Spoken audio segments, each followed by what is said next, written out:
September the 10th, Proverbs chapter 30, verses 11 through 14.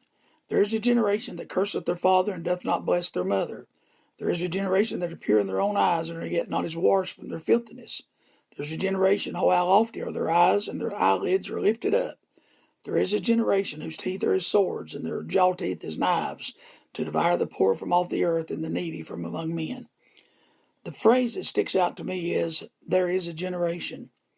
This phrase seems to me to be prophetic. We all know that down through the generations there have been seasons of youthful rebellion.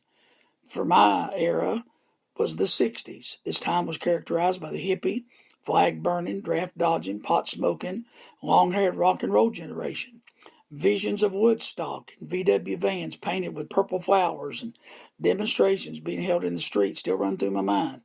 Phrases like flower power and generation gap were coined to express this most difficult time in our nation. Civil rights leaders like Martin Luther King and Bobby Kennedy were assassinated. Cities were burned and devastation filled the evening news. The body count from the Vietnam War was read by the commentator each night on the news. This was a difficult time. We watched as the 70s and 80s and 90s unfolded, giving way to a new generation of rebellious young people.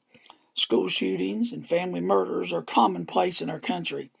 Violence has literally taken hold of the young generation, while politicians and educators have no clue as to what needs to be done to stop the madness.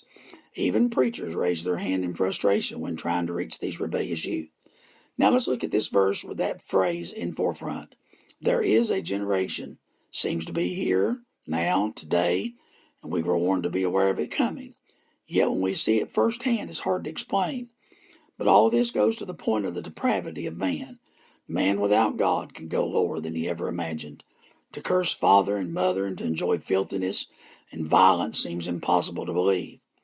Yet that is what man's sinful nature is capable of doing.